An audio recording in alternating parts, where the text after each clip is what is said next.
তুমি কি জানো উম্মত, আমি 23টা বছর টানা তোর জন্য কেঁদেছিলাম উম্মত। আমি এমন কাঁদা কাঁদছি রে উম্মত তোদের জন্য।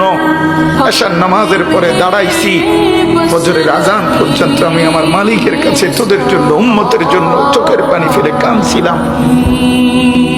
আমার এত চোখের পানি তোর দিল গলাইতে পারলো না। আমি তায়েফের পাথরের আঘাতে আমার পিঠটা চালনির মতো ছিদ্র ছিদ্র হয়ে গেছে রক্তে। আমি বুকে পেটে 2টা পাথর বাঁধছি ক্ষুধার কষ্টে। আমি উহুদের দান্দান শহীদ করা রক্তে উহুদের ময়দানে পড়েছিলাম বেহুশ হয়ে। আমার ঘরের চুলায় 3 মাস রান্নার জন্য কোনোদিন চুলায় আগুন জ্বলে নাই। আমার এত চোখের পানি, এত রক্ত, এত ক্ষুধার কষ্ট, কিছুই তোর মন গলাইতে পারলো না।